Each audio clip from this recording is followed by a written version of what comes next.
Yun oh, magandang umaga sa inyong lahat mga master.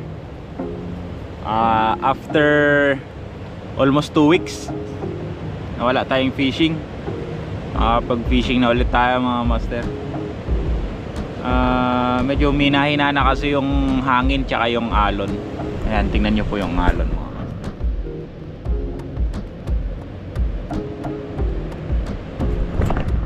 May alon pa rin. Sa forecast 0.8 ang alon ngayon. Pero yung hangin medyo medyo mahina siya ngayong umaga, ngayong maaga, tapos mamayang tanghali medyo lalakas na ulit.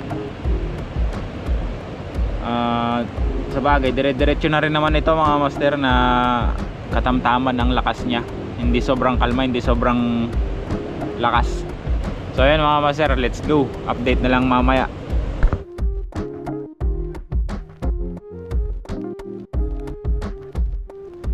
Yan mga master, yan. Ito yung papalit natin. Kilabot Mino 8 grams to mga master, galing kay Justin Tackles. Yan, sa mga gusto mag-avail, ilalagay ko lang po yung link sa description. Yan, Kilabot Mino. Yan. Upgraded hooks. Tsaka yung split ring. Yan po yung kulay. Hinog na hinog yung kulay. Ito yung naisip kong gamitin mga master, kasi medyo maalon, para mas mayahagis natin siya ng mas malayo, kasi hindi tayo hindi tayo makaabante doon sa kailangan nating hagisan. Para mayahagis natin siya ng malayo, tapos hindi rin siya masyadong dalhin ng alon, kasi medyo mabigat to mga master, 8 grams. Ang prone lang dito mga master, prone sa sabit itong lure na to, kasi medyo mabigat nga siya, lalo pag yung sobrang babaw. Yan, kailangan talaga medyo alerto tayo mag-retrieve. Cast tayo. First cast gamit ang Mino, Kilabot Mino.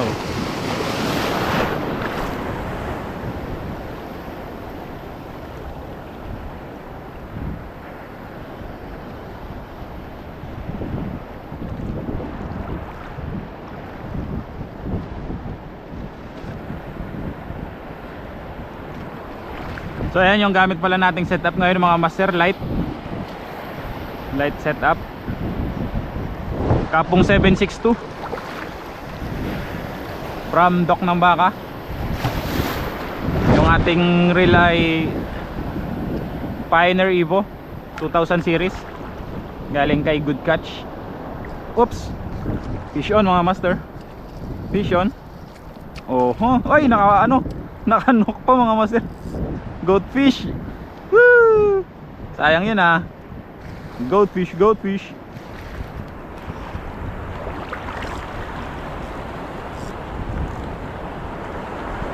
Is pulled with mga master, PE 0.6 na braid.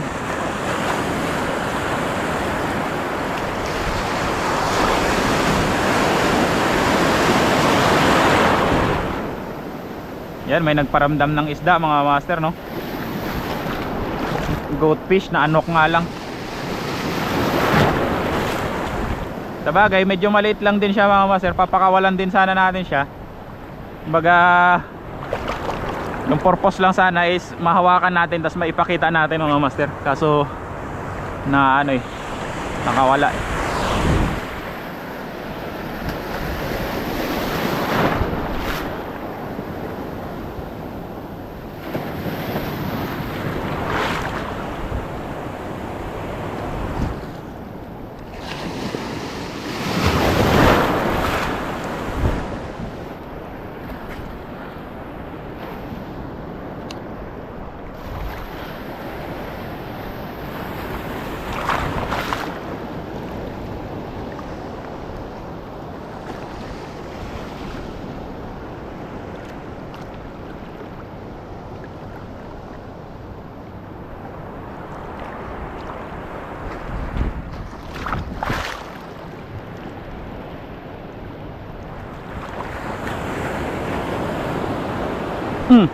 Strike, sayang.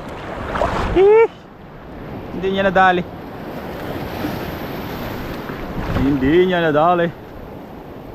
Pangatlong strike na yun ah. May umi-strike dun isa mga master. na ano eh, hindi rin niya nakakagat maayos.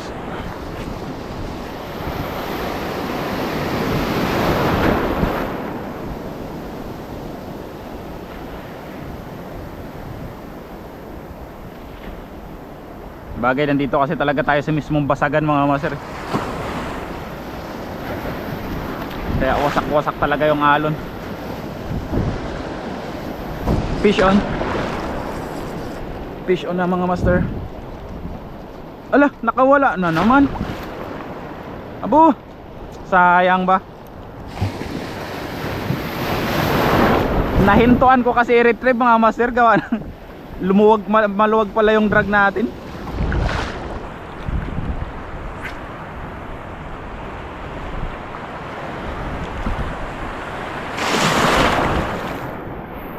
Fish on mga master. Ala, siniksik pa nga. Ayun, nakaalis ano, siniksikan niya. Ha, yun oh. Kanuping. Makakahawak din tayo ng isda sa wakas.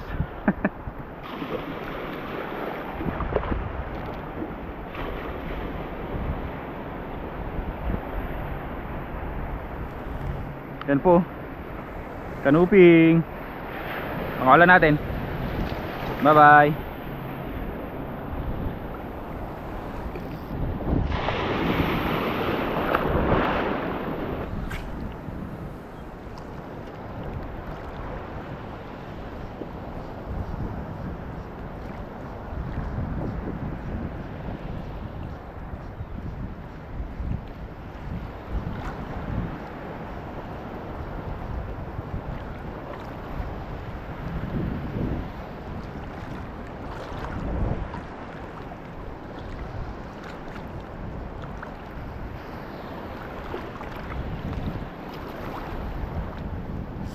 Fish on. Fish on pa nga sa tabi oh. Parang andito lang sa tabi yung mga isda ah. Pansin ko ba mga master? Kasi andito lang sila umi-strike eh. Mula kanina yung goat fish. Tabi lang din.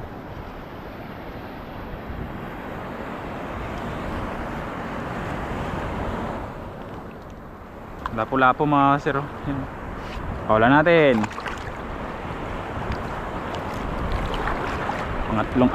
Pangalawang release.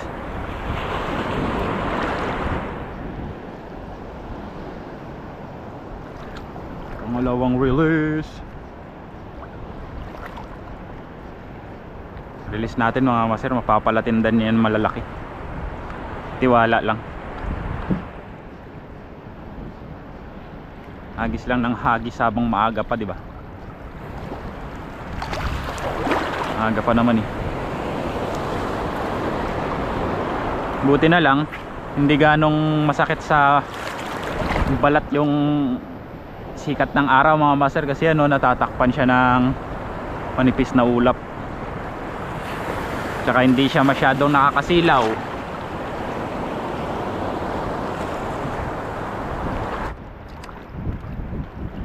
Expected din naman,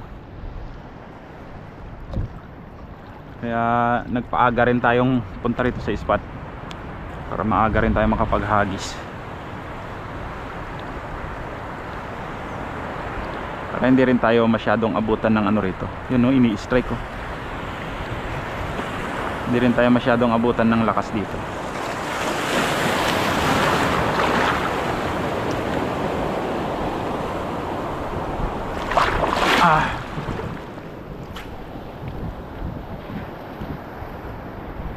Ano kaya itong mga umi-strike na to ah? Hindi nila tinutuluyan talaga eh. Mga sinusundan-sundan lang. Fish on. Siniksik ka agad oh. Yun.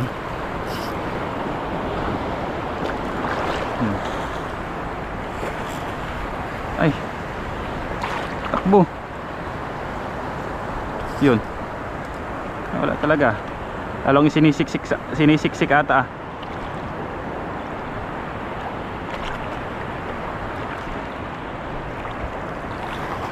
Ay, malalim pa naman yan.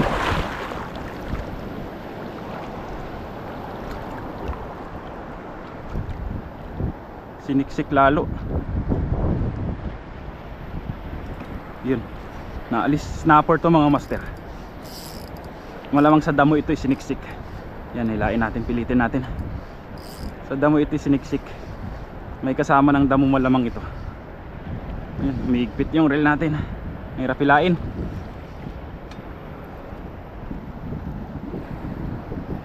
Sabi ko na nga ba, may damo na eh.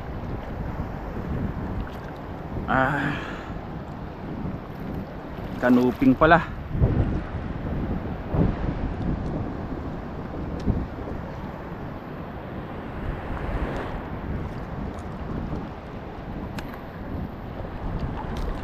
Yan mga masero, good size na kanuping. Woohoo! Woohoo! Woohoo! At least may ano tayo, may lalagay tayo sa net natin. Sana lang madagdagan pa mga master. Kanina pa to umi-strike eh. Yung sinasabi ko nga sa inyo mga master na panay ang strike niya. Hindi niya lang ano natutuluyan. Siguro sinusundan-sundan niya lang. Nararamdaman lang natin sa rad na ano, para niyang sinusundan-sundan nga.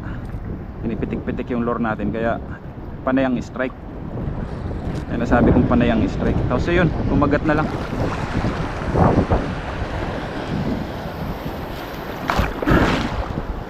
Buti na bunot yung damo mga master.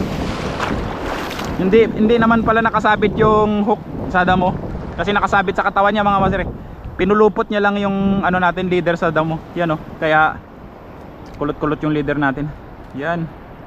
Medyo maigpit na yung reel natin. Kung kailan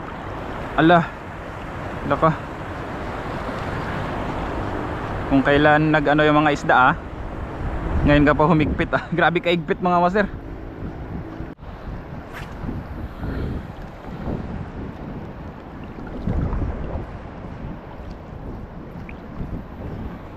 Dalawang piraso na lang po at makukompleto na natin yung ano, pangarap nating huli ngayong araw na to. Hindi kasi ako masyadong nag-expect ngayong araw na to mga master na makadali talaga tayo ng marami or ano, kasi ganito yung ano, ganito yung panahon, ganito yung alon, medyo malakas talaga yung ano niya, ampas niya, tsaka mataas yung tubig. Yun yung number 1 mga master, yung mataas yung tubig. Hindi kasi tayo makalapit dun sa pinaka target natin. Yun yung ano ko, yun yung concern ko kanina. Kaya hindi ako masyadong nag-expect na makarami or ano tayo, makaharvest tayo. Kaya sabi ko ano lang, kahit tatlo lang or kahit 5 piraso mga master, goods na para sa akin yun. Ay maiuwi tayo na ganun, goods na.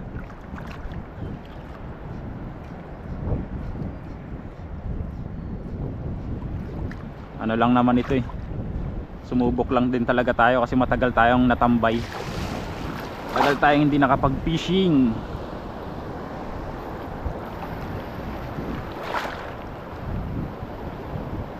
Kumbaga walang sapilitan, kung wala di wala.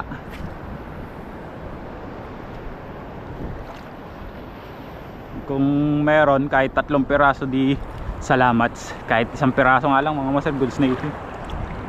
Pero mas maganda pa rin mga master pag madagdagan, di ba? Kahit 3 lang para may pang-ulam din tayo. Kahit kasi sabihin natin na masaya tayo, kahit na buklo tayo mga master, hindi pa rin maiiwasan na syempre papaisip ka rin malulungkot ka rin na bakit wala akong huli, di ba? Malulungkot ka rin kasi uy, strike. Sayang na naman.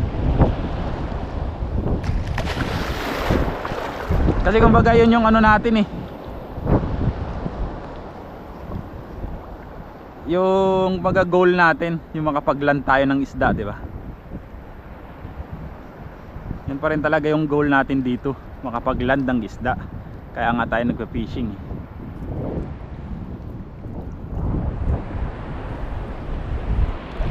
Kahit nasabihin nating masaya tayo kasi nakapaghagis tayo kahit walang huli, mas masaya pa rin pag may isda, di ba?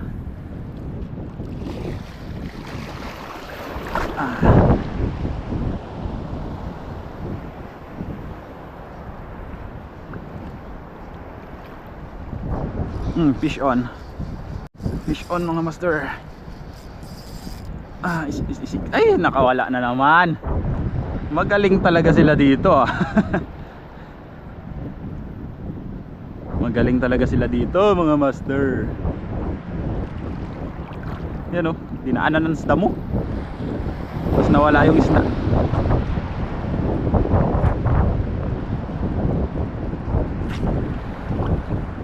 Battery tsaka nag time check na rin tayo. 9:30 na mga master. 2 hours na rin tayo mahigit nag-fishing.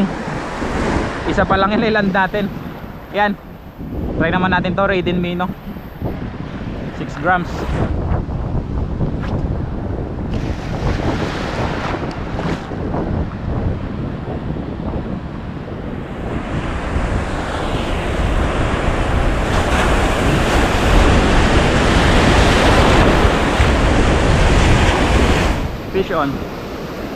Fish on mga master. Dali pa siya sa Raiden Mino. Hindi ko na pinagbigyan ng hila mga master kasi isasabit niya sa damo. Malalim yan dyan. Lalaki pa ng alon.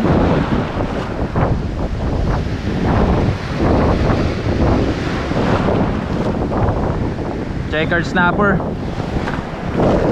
Grabe. Binabayo talaga yung ano natin katawan natin ng alon. Grabe. Mas lumakas mga master. Lumakas din kasi yung hangin. Mas dumalas yung alon niya. Ayun mga master, update sa ating fishing. Lakas na yung hangin. Dito sa dito sa gilid hindi gaano, pero pag doon ka sa dagat, grabe kalakas mga master. Parang parang bagyo. Hindi na makapenetrate yung lure natin sa hangin. Gumagano na talaga, pumupunta na sa gilid. Hindi na makalayo, kaya nagdesisyon tayong umuwi na lang. Kahit saglit pa lang tayo nag-fishing. 2 oras pa lang mahigit. Sabagay, nakailang strike din tayo. Hindi lang talaga natin sila na hila or nahawakan. Gusto lang sana mga master kahit na maliliit lang sila, basta mahawakan natin sila tapos release lang natin sila. Baka kumbaga makita natin ba kung anong isda yung may strike sa atin. Maipakita ko rin sa inyo. Tapos ayun, kung malaki sana, may mga maganda yung strike kanina na hindi natin nailand kaya medyo nakakapanginayang din. Pero goods pa rin mga master, nakaland naman tayo ng dalawa lang huli natin ngayon mga master. Saglit lang kasi talaga tayo. Ayun. Kung maganda sana ang panahon at low tide, medyo makakaporma sana tayo. Kumbaga sumubok lang din talaga ako mga master Halos ayaw ko ngang magbangon kanina. Halos ayaw ko magpunta kasi sabi ko medyo malakas pa din talaga. Adik mga master Tagal rin kasi hindi nakapag-fishing, kaya sabik din sa fishing Kaya pinilit kong bumangon at nag-fishing, mag-try mag-fishing. Ayun, di naman tayo nabigo. Naka2 piraso tayo mga master. Kaya goods na goods, masaya pa rin. At ang mahalaga niyan, makauwi tayo ng ligtas. So ayun, maraming salamat po mga master sa inyong panonood. Ayun, maraming salamat po. This is Prince Pudidi Fishing. Ingat ang lahat. Fish on. God bless.